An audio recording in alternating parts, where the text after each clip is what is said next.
녹내장 초기 증상은 비교적 명확합니다. 일단은 굉장히 아프고요. 근데 강아지랑 고양이의 녹내장은 보통 급성으로 나타나기 때문에 초기 녹내장이라 하더라도 거의 중기까지 비슷하게 증상이 이어집니다. 그래서 이제 보호자님들께서 인지하기는 되게 쉬우시고요.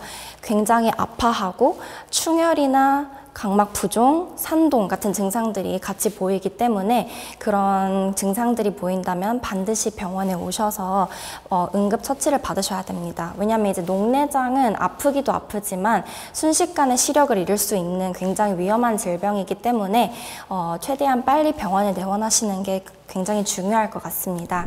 8살 아이인데 녹내장이 왔어요. 잘라탄과 코속, 눈 염증에 관한 안약, 인공눈물 넣어주고 있는데요. 눈이 빨갛게 되는 증상이 사라지지 않아요. 계속 안약을 넣어주는 방법뿐일까요? 그리고 집안에서는 뱅글뱅글 돌지 않는데 산책을 나가면 자주 뱅글뱅글 돌아요. 시력을 잃은 친구들에게 나타나는 증상일까요? 녹내장이 왔을 때 피해야 되는 것, 도움되는 것들을 알려주셨으면 좋겠어요. 녹내장은 안압이 상승하면서 망막과 시신경에 허혈성 손상을 가해서 점진적으로 시력이 소실되는 진행성 질환입니다. 근데 안타깝게도 녹내장이 한번 발병하게 되면은 이거는 돌이킬 수 없고 무조건 더 조금씩 악화될 수밖에 없는 질환이기 때문에 만약에 이미 문의해주신 보호자님처럼 코속과 잘라탄을 넣고 계셨다면은 끊을 수는 없을 것 같고요. 무조건 안압을 정상 범주 내로 끌어내리는 것이 중요하기 때문에 꾸준히 안약을 잘 점안해 주시는 게 중요할 것 같습니다. 그러면 녹내장 환자, 백내장 환자, 정기 검진 차이가 좀 있을 수 있겠지만 보통 일반적으로 권장하는 정기 검진은 어떻게 돼요? 이제 백내장 같은 경우에는 따로 아프거나 기타 문제들을 유발할 가능성이 좀 낮은 반면에 녹내장은 정말 그 골든타임이라는 게 있어서 조금이라도 안압이 정상 범주보다 높아지게 되면은 아이마다 조금씩 차이는 있지만 굉장히 빠르게 시력이 소실될 수 있어서 백내장보다는 재진 간격이 훨씬 짧은 게 맞습니다. 만약에 안약으로 충분히 안압이 잘 조절되는 아이라면 보통은 2달 간격으로 볼 수는 있는데요. 그게 아니라 조금 어렵게 관리되는 아이다라고 하면은 뭐 일주일에 한 번이 될 수도 있고 며칠에 한 번이 될 수도 있고 그거는 아이마다 조금씩 다를 것 같습니다. 집에서 안압이 올라갔다는 걸 알 수 있는 징표들 뭐 그런 거 있나요? 이제 녹내장 증상들이 꽤 명확하기 때문에 직관적으로 아이가 많이 아파하고 또 눈이 뿌얘지고 충혈되는 게 가장 잘 보이는 명확한 증상이고요. 보통 그렇게 눈이 아프게 되면은 유독 잠이 많아지게 됩니다. 그래서 우리 아이의 활동성이 떨어지고 잠을 많이 자려고 한다고 하면은 그때 이런 눈의 증상들도 같이 보인다 했을 때는 병원에 빨리 오시는 게 좋을 것 같습니다.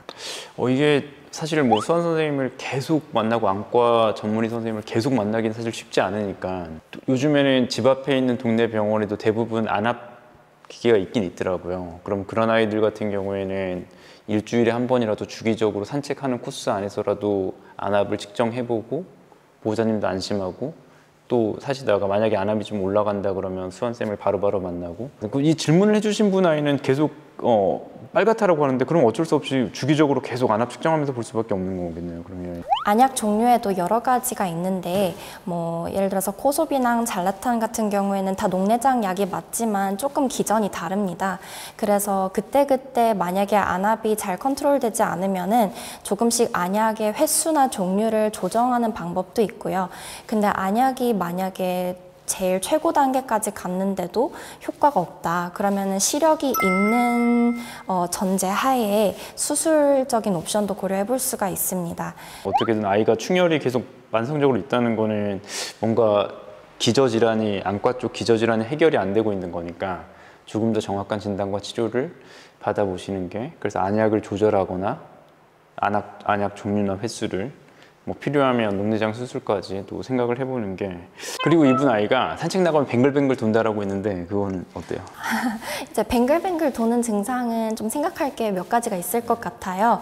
만약에 집에서는 전혀 안 그러는데 바깥에서만 그런다 그러면은 정말 아무래도 바깥은 좀 낯선 환경이기 때문에 시력의 저하의 가능성도 의심해 볼 수는 있겠지만 근데 그게 아니라 전정계나 또 신경의 문제라면은 안과 검사가 아닌 상위 검사들이 또 필요할 수 있기 때문에 만약에 우리 아이가 그런 증상들이 반복적으로 변하거나 더 심화되면은 좀 구체적인 검사를 받아보시는 게 좋을 것 같습니다.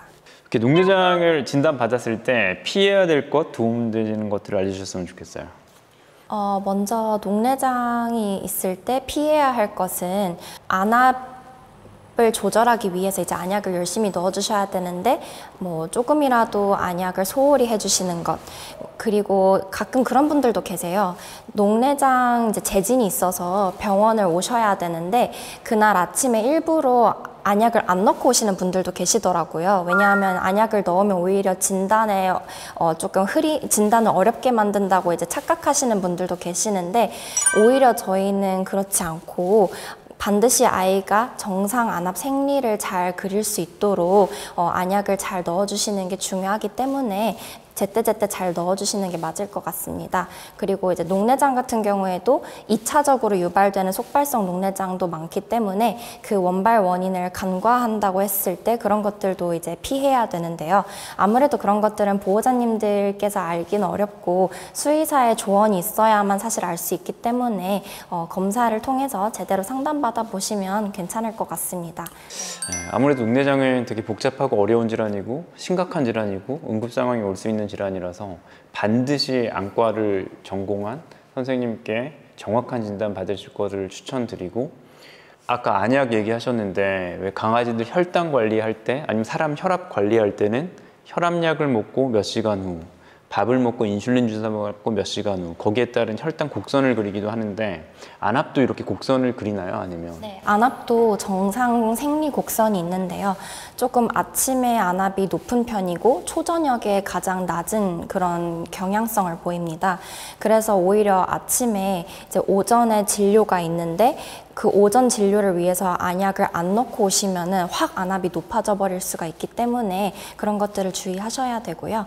또 이제 보호자님께서 아까 녹내장에서 이제 꼭 뭐 알면은 좋을 것들, 지켜주면 좋을 것들도 문의해 주셨는데 사실상 그렇게 안약 그 시간을 잘 지켜주시는 게 가장 좋은 것 같습니다.